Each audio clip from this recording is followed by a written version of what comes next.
Bonjour à tous. Aujourd'hui, on va voir comment installer Windows 10 automatiquement, sans clic, sans question et sans perte de temps.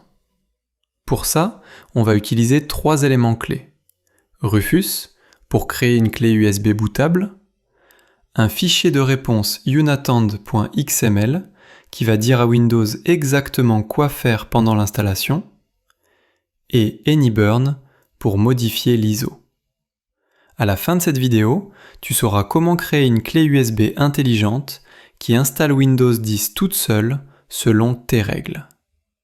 Pense à t'abonner et à liker la vidéo si tu aimes ce genre de contenu. On commence par le téléchargement et la configuration du fichier unattend.xml. Le cœur de l'installation automatique, c'est le fichier unattend.xml, aussi appelé fichier de réponse. Ce fichier permet de définir à l'avance la langue de Windows, la disposition du clavier, l'édition de Windows 10, la clé de licence, les comptes utilisateurs et bien plus encore. Pour le générer facilement, on doit utiliser un outil en ligne dédié au fichier unattended.xml. On va configurer quelques options, puis on générera le fichier unattended.xml pour qu'il soit prêt à être intégré dans notre ISO Windows 10.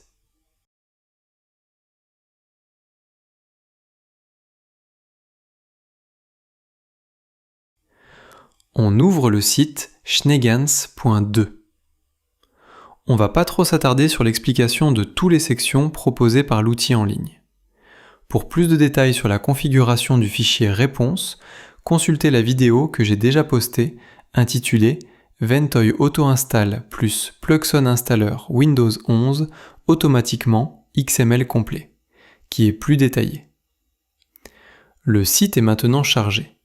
Je le traduis en français et on passe à une configuration légère. On choisit la langue française pour l'affichage.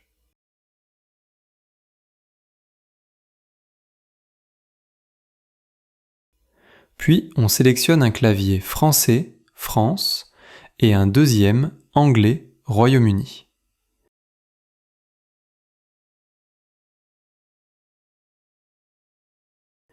Sur la section architecture du processeur, on sélectionne les 3 architectures présentes pour que l'installation aura la réponse, quelle qu'il soit votre architecture. Sur la section compte utilisateur, on sélectionne l'option choisissez vous-même le nom de votre ordinateur. Et on saisit TechOpsWin 10.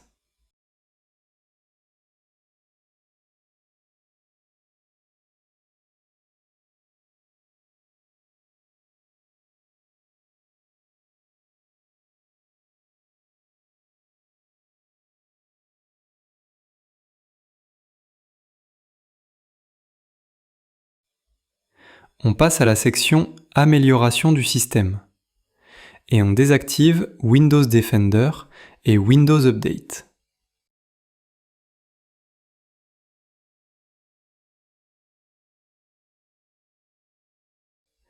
On choisit les icônes Ce PC, Documents, Réseau et enfin Téléchargement dans la section Icônes de bureau.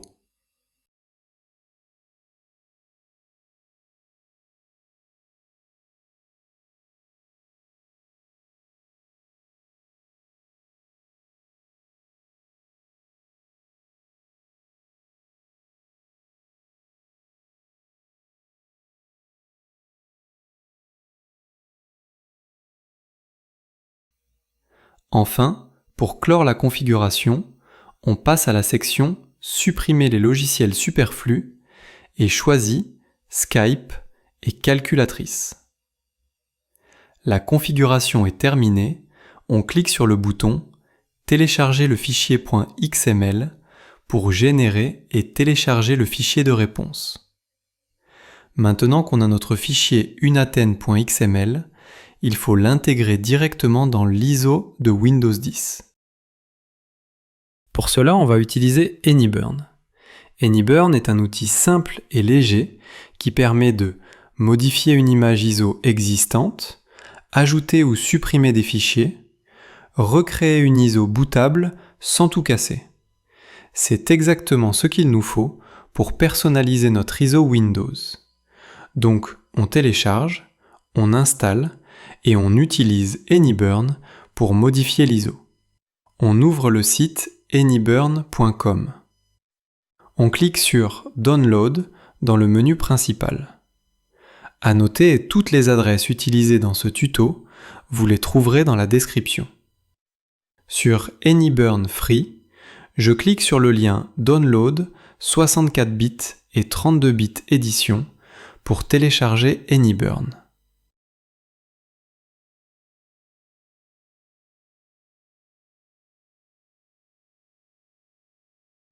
Une fois téléchargé, on lance l'installation qui est très simple. On n'a qu'à accepter la licence, puis cliquer sur Suivant une fois pour installer et une deuxième pour choisir les options d'icône, lancement de l'application et voilà. L'installation est finalisée. L'application lancée, on clique sur le bouton Éditer un fichier image. On choisit notre ISO de Windows 10 et on clique Suivant. Le contenu de l'ISO s'affiche, je clique sur Ajouter et j'ajoute le fichier unattended.xml à la racine de l'ISO.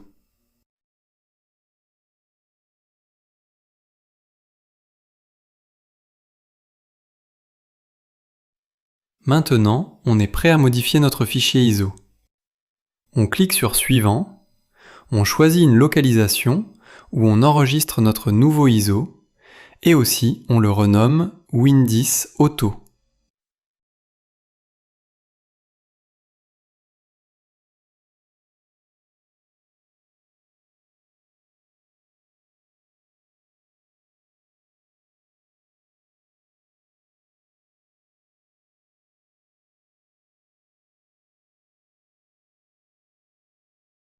Ensuite, on clique sur Créer maintenant pour sauvegarder la nouvelle image ISO modifiée qui contient maintenant toutes nos instructions d'installation automatique.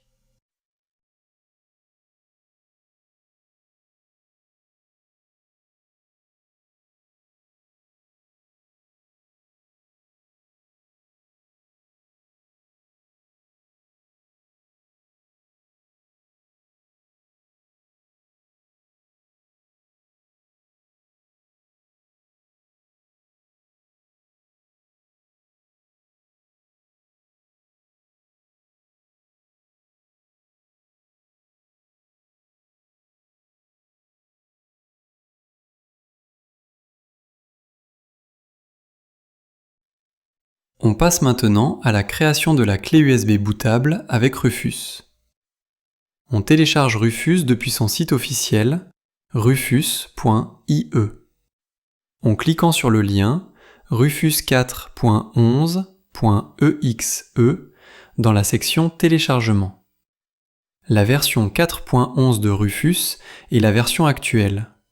Ça se peut que lorsque vous téléchargez Rufus, vous aurez une version supérieure. Après que Rufus soit téléchargé, on l'exécute.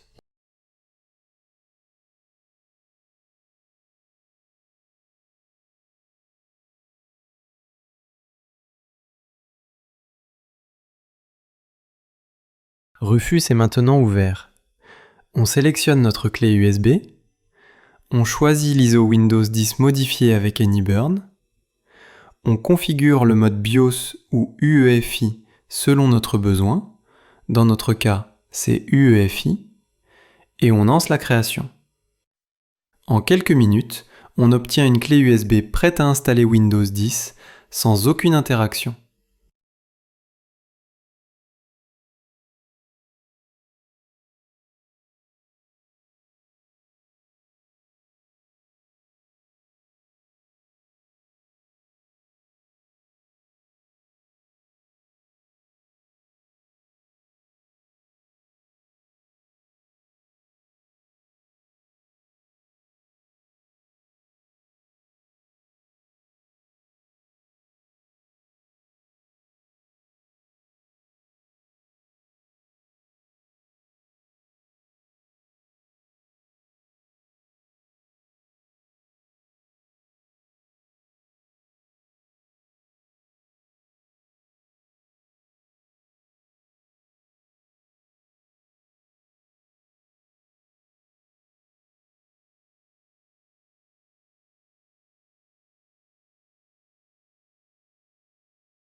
pendant que Rufus crée notre USB bootable, je vais vous expliquer un peu qu'est-ce qu'il fait.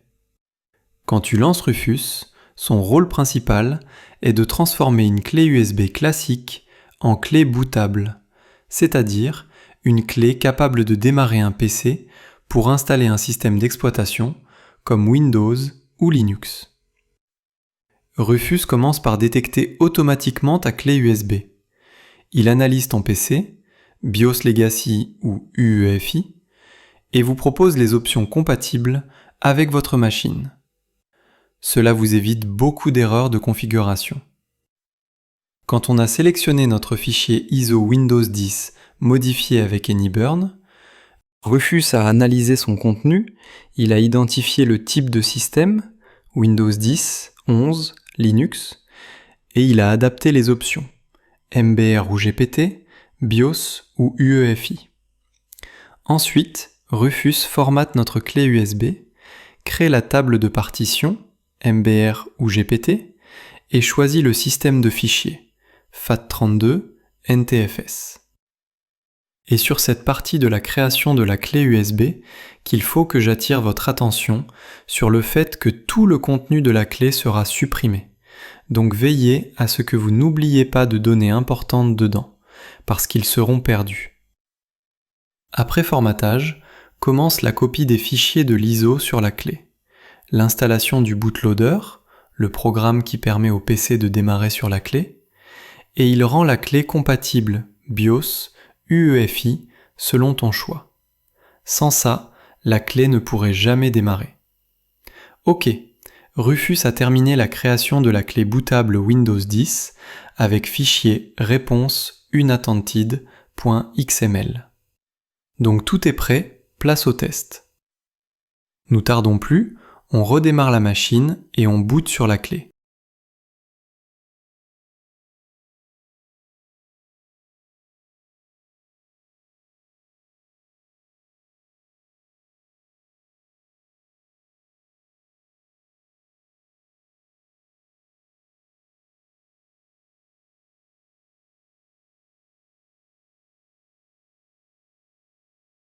L'installation démarre. Pendant qu'elle se déroule, j'aimerais vous donner une petite comparaison entre la solution Rufus et Ventoy. Sur le volet création de la clé USB, le formatage de cette dernière se fait à chaque fois qu'on veut en créer une. Avec Rufus, à la différence de Ventoy, on le fait qu'une seule fois. Aussi, Ventoy permet la copie des ISO à l'encontre de Rufus qui ne le permet pas. Donc, Ventoy peut avoir plusieurs ISO, Rufus un seul. Concernant le démarrage et la compatibilité, Ventoy présente un support BIOS, UEFI et Secure Boot. Il fournit un menu de boot interactif et il est compatible avec des dizaines de distributions. Alors que Rufus présente un support que BIOS et UEFI. Et il ne fournit pas de menu interactif. Comparons maintenant l'aspect automatisation, unattend, script. Rufus automatise via son interface. Il peut bypasser TPM ou créer les comptes locaux et configurer la confidentialité. Il est moins personnalisable et limité sur l'automatisation des installations.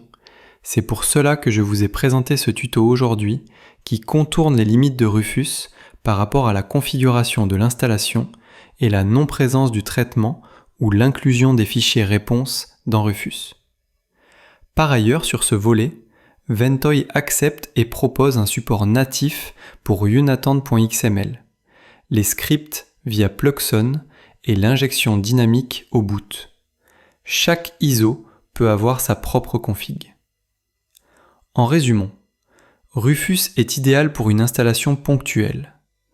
Ventoy devient indispensable dès qu'on parle d'automatisation et de multi-ISO. Comme vous pouvez le voir, Windows s'installe tout seul.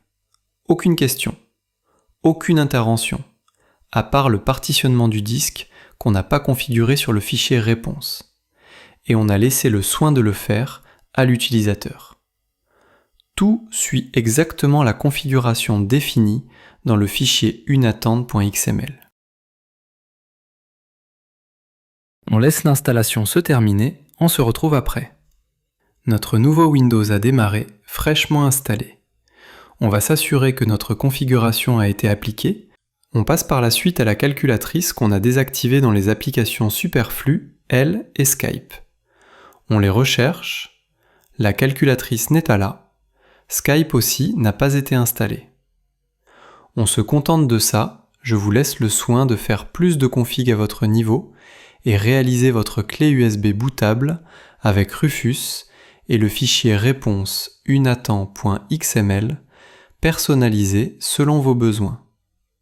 Notre tuto arrive à son terme. J'espère que cette vidéo vous a aidé. Pensez à liker, vous abonner et partager la vidéo autour de vous. Je vous dis à bientôt avec un nouveau tuto.